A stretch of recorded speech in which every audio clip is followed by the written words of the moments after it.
हम सबके हंसते खेलते परिवार का।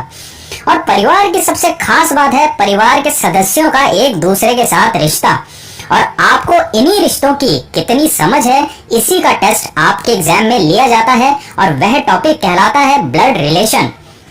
दोस्तों, अगर आपको ब्लड रिलेशन के क्वेश्चन निकालने में काफी प्रॉब्लम आती है या नहीं भी आती, तब भी ये वीडियो आपके लिए आज बहुत खास होने वाली है, क्योंकि आज मैं सिर्फ 3 क्वेश्चन करवाऊंगा और उन 3 क्वेश्चंस को करने के बाद आप ब्लड रिलेशन का कोई भी क्वेश्चन, चुटकियों की बातें ब्लड रिलेशन के बारे में जानना आपके लिए बहुत जरूरी है। जैसे फैमिली ट्री। अब ये क्या होता है, इसे आप यहाँ समझिए।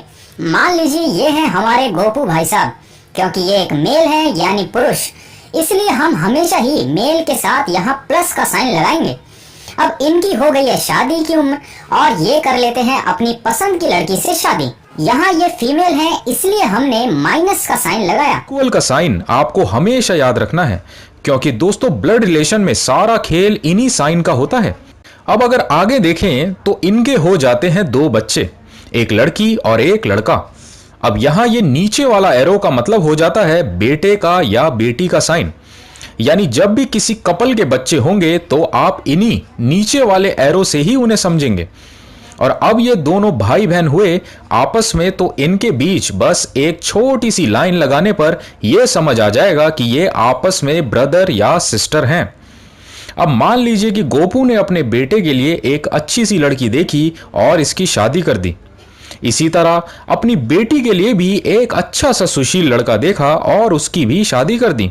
यहां लड़के के हेयर स्टाइल पर मत जाइएगा दोस्तों, लड़का अच्छा है।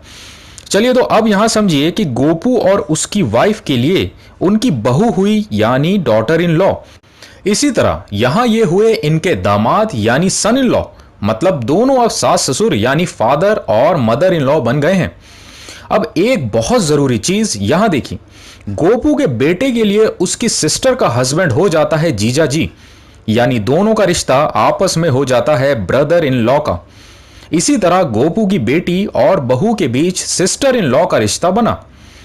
दोस्तों अब यहां ध्यान देने वाली बात यह है कि ब्लड रिलेशन में ओनली का मतलब होता है एक लौता, यानी इस ग्रुप के फैमिली ट्री में ये हुए एक लौते दामाद, क्योंकि एक ही बेटी थी जिसकी शादी हुई, यानी ओनली सन इन लॉ। और इसी तरह आगे भी ओनली सन और ओनली डॉटर इन लॉ।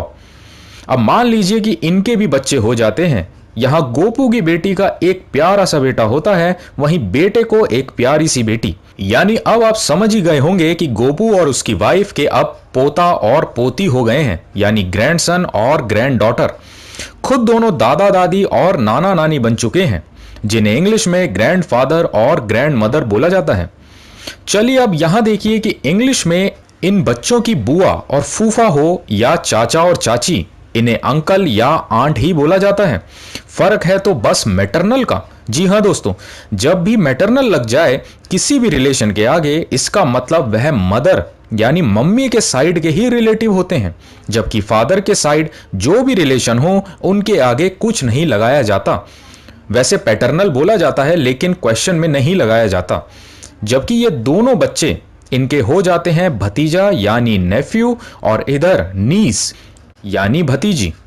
दोस्तों मैं उम्मीद करता हूं ये फैमिली ट्री आपको जरूर समझ आया होगा। चलिए तो अब सीधा चलते हैं क्वेश्चंस की तरफ। Daughter who is lady to Gopu. Hindi वाले साथी देखें, गोपू ने एक महिला से कहा आप मेरी माँ के पति की बेटी हैं, तो बताएं महिला कौन है गोपू की।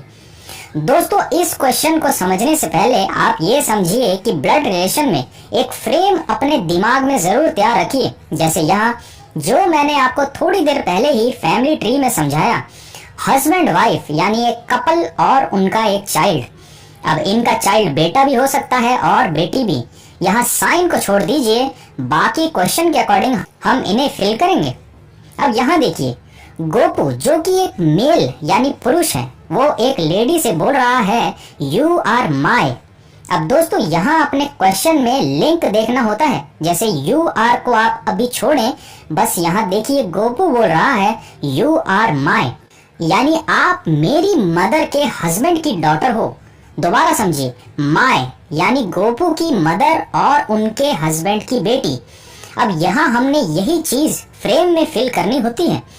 माए यानी गोपू की मदर अब मदर के हस्बैंड यानी गोपू के फादर हुए और उनकी बेटी ही वो लेडी है। यानी यहाँ ये साफ हो जाता है कि वह लेडी और गोपू एक ही पेरेंट्स के बच्चे हैं, यानी दोनों भाई बहन हैं। जिससे क्वेश्चन में ये पूछा गया कि वह लेडी गोपू की कौन है, जिसका करेक्ट आंसर हुआ सिस्टर। मैं उम्मीद करता हूँ दोस्तों ये बेसिक सा क्वेश्चन आपके जरूर समझ आया होगा। चलिए अब एक अच्छे लेवल का क्वेश्चन देखिए कि उसे भी आप इसी तरह कितनी ही आसानी से सॉल्व कर लेंगे। ये आपकी स्क्रीन पर। अब क्वेश्चन समझने से पहले वह लड़की को देखकर बोल रहा है कि शी इज माई ओनली। ध्यान से समझिए, वह मेरी एक लौती बहन के नेफ्यू यानी भतीजे हैं। अब इतना ही बनाइए फ्रेम की हेल्प से पहले, मेरी एक लौती बहन का भतीजा। ये रहा माए यानी सोहन, और सोहन की एक लौती बहन यानी इनके माता और पिता भी सेम ही होंगे हमारे फ्रेम के हिसाब से। और ये रही एक लौती सिस्टर। अब इसका भतीजा यानी गोपू का ही बेटा हुआ, मतलब गोपू की शादी हो रखी है तभी एक बेटा हुआ। इतना तो हमने आसानी से कर लिया। अब आगे देखिए, इसी नेफ्यू के ग्रैंडफादर यानी दादाजी की एक लौती बहू यानी डॉटर इन लॉ। अब यहाँ देखिए, ये रहा नेफ्यू और इसके दादाजी यानी ग्रैंडफादर हुए ये यहाँ, और इनकी एक लौती बहू यानी गोपू एक लौता बेटा था, यानी उसकी वाइफ ही होंगी इनकी एक लौती बहू यानी डॉटर इन लॉ। यानी ये यहाँ से साफ हो जाता है कि गोपू हस्बैंड है उस फोटो वाली लेडी का, और यही हुआ हमारा करेक्ट आंसर। मैं उम्मीद करता हूँ दोस्तों कि अब आप मेथड खतरनाक क्वेश्चन देखिए आपकी स्क्रीन पर। अब सबसे पहले वही फ्रेम, जी हाँ यहाँ ये रेडी है। अब हम साथ साथ क्वेश्चन को पढ़ेंगे और साथ ही इसे सॉल्व करते जाएंगे इस फ्रेम की हेल्प से। यहाँ देखिए, लारा गोपू को इंट्रोड्यूस करवा रही है यानी गोपू का परिचय दे रही है। यहाँ भी लिंक देखिए, my mother's father in law यानी लारा बोल रही है मेरी मम्मी के ससुर। अब चलिए फ्रेम की तरफ, ये रही लारा।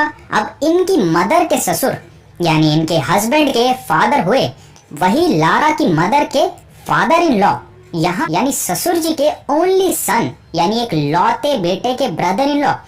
यहाँ समझिए, फादर इन लॉ के एक लौते बेटे यानी लारा के पापा ही हुए, और अब इनका ब्रदर इन लॉ यानी साला जो इनकी वाइफ का भाई हुआ। अब क्वेश्चन में दिया है कि इसी ब्रदर इन लॉ के फादर जो है वही गोपू हैं। देखिए यहाँ ये ब्रदर इन लॉ है और इनके फादर यानी गोपू हुए। इसका मतलब ये साफ है कि तो यहाँ ये भी आसानी से साफ हो जाता है कि गोपू ग्रैंडफादर हुए लारा के, और यही हुआ हमारा करेक्ट आंसर। तो दोस्तों कैसा लगा आपको ये सेशन? मैं उम्मीद करता हूँ हमेशा की तरह आपने इस सेशन से जरूर कुछ नया सीखा होगा जिससे आपको काफी फायदा मिलेगा। आप अपने व्यूज नीचे कमेंट्स में जरूर बताएं। अब हम मिलेंगे नेक्स्ट सेशन में एक और धमाकेदार वीडियो के साथ। तब तक के लिए जय हिंद।